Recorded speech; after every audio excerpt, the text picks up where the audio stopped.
Everyone, welcome to BEd study channel. आज हम लोग क्रियात्मक अनुसंधान की फ़ाइल के बारे में देखेंगे कि क्रियात्मक अनुसंधान की फ़ाइल कैसे बनती है।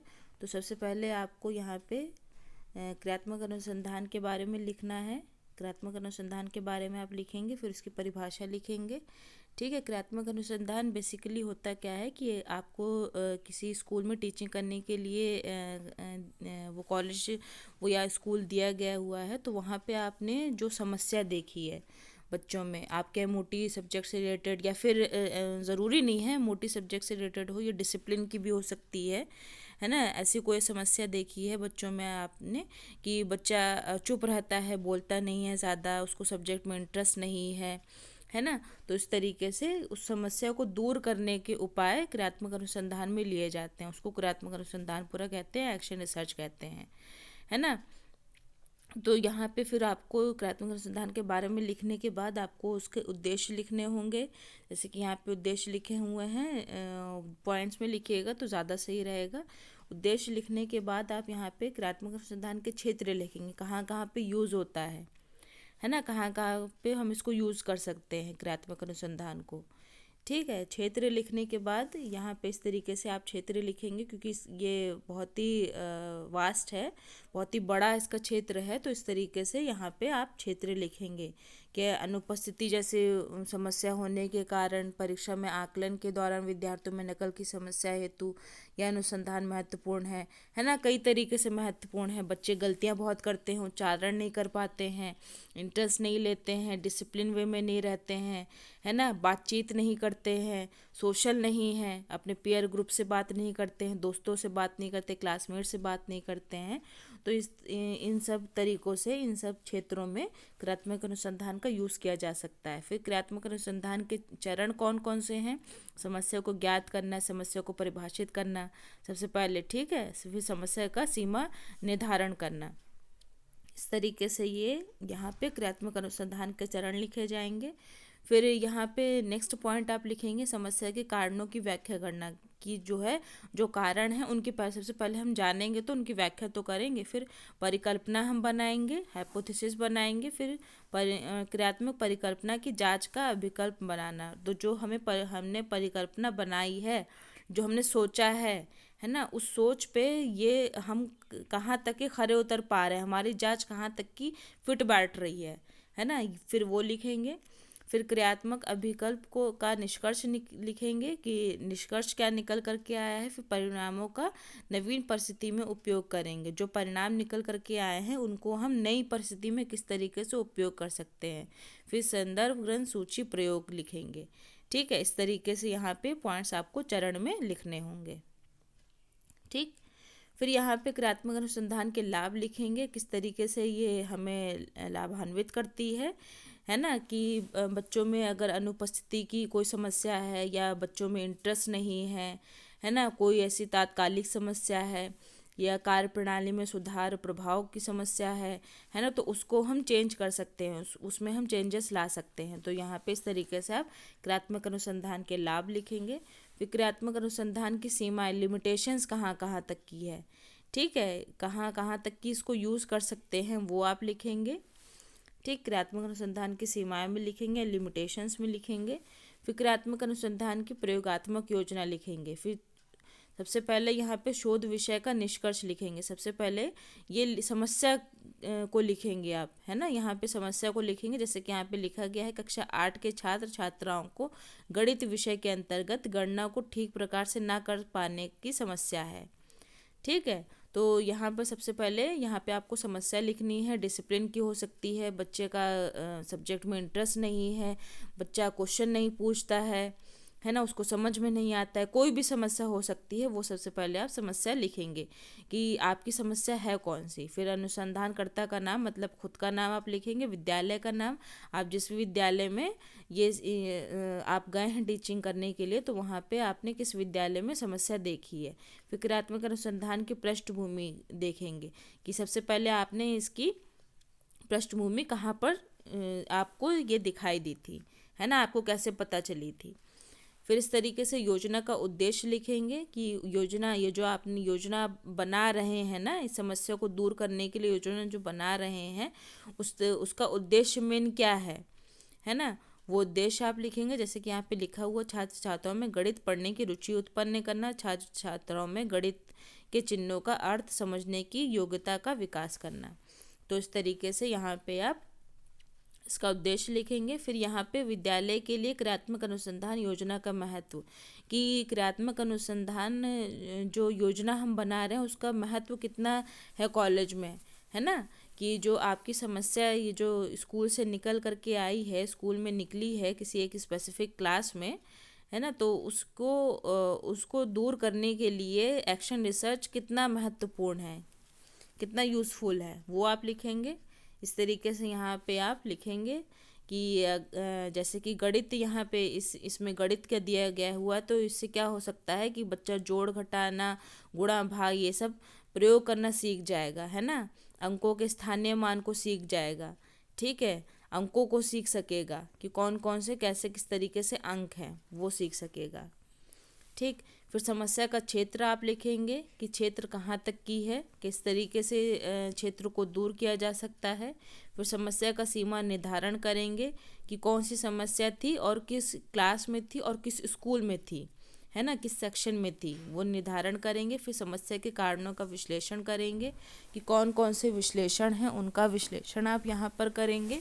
इस तरीके से जैसे कि दिया गया हुआ है वो आप यहाँ पर करेंगे, ये देख रहे हैं आप।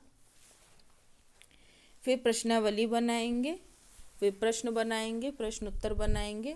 तो यहाँ पे आप ये देखेंगे कि प्रश्नों को कैसे बनाया गया हुआ है, कि बहुत ज़्यादा, कि क्या आपको गणित विषय पसंद है, इस तरीके से बच्चे से आप पूछेंगे, है ना। बच्चे से जब आप पूछेंगे तो बहुत ज़्यादा पसंद है, कितने परसेंट निकल करके आया, बहुत कम पसंद है, या मीडियम है, कि पसंद भी है और नहीं भी है ना, तो कितना परसेंट निकल करके आया। इस तरीके से प्रश्नावली आप बनाएंगे। आप चार्ट के यहाँ पे डायग्राम के थ्रू भी शो कर सकते हैं तो ज़्यादा इम्प्रेसिव लगेगा,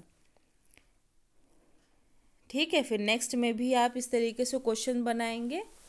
जैसे कि आप यहाँ पे देख रहे हैं, क्या आपको कक्षा में पढ़ाया गया पाठ समझ में आता है, तो कितना समझ में आता है, हमेशा आता है, कभी कभी आता है, या बहुत कम आता है ना। ये सर्किल में भी बना सकते हैं, ये जो डायग्राम बना हुआ है इसको आप सर्किल में भी बना सकते हैं, सर्किल में भी शो कर सकते हैं, त्रिभुज में भी शो कर सकते हैं, जैसे भी आपको सही लगे डायग्राम, ठीक। फिर समस्या के कारणों की व्याख्या करेंगे। व्याख्या किस तरीके से करेंगे, यहाँ पे टेबल बनाएंगे, समस्या के कारण लिखेंगे, प्रभाव लिखेंगे, तथ्य लिखेंगे और नियंत्रण लिखेंगे। तो कौन कौन सी समस्या के कारण थे वो लिखेंगे यहाँ पे, प्रभाव किस तरीके से किया गया है वो यहाँ पे लिखेंगे कि प्रभाव किसका पड़ रहा है, तथ्य लिखेंगे कि तथ्य है, फैक्ट है, ठीक है। फिर नियंत्रण लिखेंगे, छात्र अध्यापिका के नियंत्रण में है कि नहीं है सिचुएशन, वो यहाँ पर आप मेंशन करेंगे। फिर इस तरीके से यहाँ पे आप सेकंड टेबल में ही इसी में ही कंटिन्यू करेंगे, है ना, उसी टेबल में ही कंटिन्यू करेंगे। फिर फोर्थ पॉइंट में शिक्षिका द्वारा विषय के महत्व को स्पष्ट ना करना, ये कारण है। तो प्रभाव क्या होगा, छात्र छात्राओं से पूछ करके, आपको जैसे कि लग रहा है कि समस्या के कारण हो क्या सकते हैं, है ना, कि शिक्षिका नहीं पूछती हैं, या बच्चों को खुद ही नहीं आता है, या बच्चे खुद नहीं पढ़ते हैं, बुक का यूज़ नहीं करते हैं, है ना, अगर कुछ उनको समझ में नहीं आ रहा तो वो पूछते नहीं हैं, तो कौन कौन से कारण हो सकते हैं, ठीक है। फिर वो यहाँ पे आप मेंशन करेंगे। फिर समस्या के कारण लिखेंगे, समस्या लिखेंगे। फिर इस तरीके से आप डायग्रामेटिकली बना सकते हैं, या फिर ऐसे ही आप पॉइंट्स में लिख सकते हैं, पॉइंट्स में लिख करके बना सकते हैं। फिर ये समस्या के आप कारण लिखेंगे, जैसे कि आप यहाँ पे देख रहे हैं कि बहुत ही अच्छे तरीके से यहाँ पे शो किया गया है, तो इस तरीके से ये भी आप बना सकते हैं। फिर समस्या के समाधान हेतु उठाए गए कदम लिखेंगे, परिकल्पना बनाएंगे, समाधान बनाएंगे, फिर समस्या लिखेंगे, कौन सी समस्या थी आपकी, फिर उनके कौन कौन से समाधान हो सकते हैं। तो यहाँ पे ये समाधान बनाएंगे कि दैनिक जीवन के उदाहरणों से संबंध द्वारा, कि जो समस्या है उनको हम डेली लाइफ से भी कनेक्ट कर सकते हैं, है ना, चार्ट चित्रों के प्रयोग से, चार्ट और पिक्चर के प्रयोग से भी दिखा सकते हैं। स्कूल में ऐसा होमवर्क हम बच्चों को दें कि बच्चे उसमें इंटरेस्ट लें। लिखित कार्य से भी इसको दूर किया जा सकता है। फिर क्रियात्मक अनुसंधान की परिकल्पना का निर्माण करेंगे। पहली परिकल्पना बनाएंगे और दूसरी परिकल्पना बनाएंगे। इस तरीके से परिकल्पना द्वारा हमें एक्शन रिसर्च की जो योजना हम बना रहे हैं वो और अच्छी तरीके से हो सकेगी। ठीक है, फिर इस तरीके से परिकल्पना बनाने के बाद यहाँ पे फिर आप टेबल एक बनाएंगे। क्रियात्मक परिकल्पना की जांच का विकल्प बनाएंगे। क्रम संख्या, छात्र अध्यापिका क्रिया, प्रविधि, साधन, समय। तो कौन कौन सी छात्र अध्यापिका द्वारा क्रियाएं की गई हैं, ठीक है, और प्रविधि मतलब कि कौन कौन सी टेक्निक्स यूज़ की गई हैं यहाँ पर। ठीक है, फिर साधन कौन सा यूज़ किया गया था, मतलब कि चार्ट आपने दिया, उदाहरण दिए, या फिर कोई ऐसा डायग्राम दिया, या फिर कोई ऐसा लाइव टीचिंग एड दिखाया, है ना। और समय कितना लगा था आपको ये जो छात्र अध्यापिका द्वारा क्रिया की गई हैं इसके लिए कितना समय लगा। प्रथम सप्ताह लगा, 2 सप्ताह लगे, कि प्रतिदिन आप दिखाते रहे, कि एक ही दिन लगा। इस तरीके से यहाँ पे आप शो करेंगे। ठीक है, फिर यहाँ पे आप इस तरीके से ये टेबल को कंटिन्यू करेंगे। फिर ये भी कि 1 माह में चेंज कर पाए, आप प्रतिदिन कर पाए, 2 दिन में चेंज कर पाए, बच्चे के बिहेवियर में जो समस्या थी उसको दूर करने में। फिर योजना का विकल्प बनाएंगे। इस तरीके से डायग्राम के द्वारा भी आप बना सकते हैं तो ज़्यादा अच्छा रहेगा। स्क्वायर में भी आप डायग्राम बना सकते हैं। ठीक है, स्क्वायर में बना सकते हैं, ट्रायंगल में भी बना सकते हैं, जैसा भी चाहें आप। पॉइंट्स में भी लिख सकते हैं, जैसा भी चाहें आप वैसा आप यहाँ पे शो कर सकते हैं। फिर प्रश्न पत्र बनाएंगे आप। प्रश्न पत्र में लिमिटेड क्वेश्चन दीजिएगा, बहुत ज़्यादा लेंथी भी मत क्वेश्चन दीजिएगा कि बच्चा क्वेश्चन करते करते, पेपर करते करते उसको वो बिल्कुल हेक्टिक हो जाए उसके लिए, है ना। थोड़ा सा एनर्जेटिक भी रहा है, इंथुसियाज्म भी बना रहा है बच्चे में क्वेश्चन को लेकर के, क्वेश्चन पेपर को लेकर के। तो इस तरीके से आप क्वेश्चन पेपर बनाएंगे। 10 मार्क्स का बनाइएगा तो ज़्यादा सही रहेगा। फिर परिणामों की आप व्याख्या करेंगे कि जो परिणाम निकल करके आए हैं उनका क्या आंसर निकल करके आया।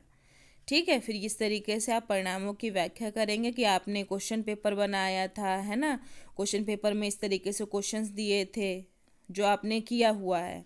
ठीक है, फिर कौन कितने कितने आंसर निकल करके आए, बच्चों के कितने कितने जवाब वो दे पाए हैं, है ना। कितना अच्छे तरीके से जो उनको समस्या हो रही थी उनको दूर कर पाए हैं, है ना। तो अगर वो नहीं समझ पा रहे थे गणित के अंकों को, है ना, कोई भी समस्या है, या डिसिप्लिन को नहीं कर पा रहे थे हैंडल, है ना, तो इस तरीके से ये आपको पूरे परिणामों की व्याख्या करनी होगी कि आपने कौन कौन सी सहायक सामग्रियों का यूज़ किया था। ठीक है, छात्र अध्यापकों द्वारा किस तरीके से आपने उनके टीचर से कंसर्न किया कि कौन कौन से बच्चों को किस तरीके की प्रॉब्लम है। तो इस तरीके से यहाँ पे आपको पूरी परिणामों की व्याख्या लिखनी है। फिर निष्कर्ष लिखेंगे तो जो कुछ भी आपने किया हुआ उसका पूरा निचोड़ आपको लिखना है यहाँ पे, कि गणितीय गणना की गुणा भाग जोड़ घटाव आदि को समझने में चिन्हों का प्रयोग होने वाली अशुद्धियों की समस्या के समाधान हेतु बनाई गई। ठीक है, कि जो आपने ये क्रियात्मक परिकल्पना बनाई है, समस्या क्या थी, क्यों बनाई गई है, उसकी योजना क्या थी, परिकल्पना क्या क्या थी। ठीक है, और जो आपने निष्कर्ष निकाला है वो कहाँ तक की निकला है। ठीक है, इस तरीके से आपको यहाँ पे ये निष्कर्ष निकालना है। तो ये आपकी ये यहाँ पे फिर एक्शन रिफ्लेक्शन साइकिल आपको बनानी है, जैसे कि आप यहाँ पे देख रहे हैं। ठीक है, पहले ऑब्जर्व करना है, रिजल्ट, फिर एक्ट, फिर इवेलुएट, फिर मॉडिफाई।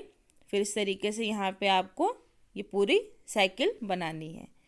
फिर शैक्षिक अनुप्रयोग लिखना है, फिर एजुकेशन इम्प्लीकेशन लिखना है आपको एक्शन रिसर्च का, कि एक्शन रिसर्च के बारे में जो आपने परिकल्पनाएं बनाई हुई हैं, योजना बनाई हुई है, उसको आप जो टीचिंग लर्निंग प्रोसेस है उसमें कैसे यूज़ कर सकते हैं। ठीक है, फिर ये एजुकेशन इम्प्लीकेशन लिखेंगे। ये वीडियो यहीं पे फिनिश होता है। प्लीज़ वीडियो को लाइक करिए और सब्सक्राइब करिए। Thank you.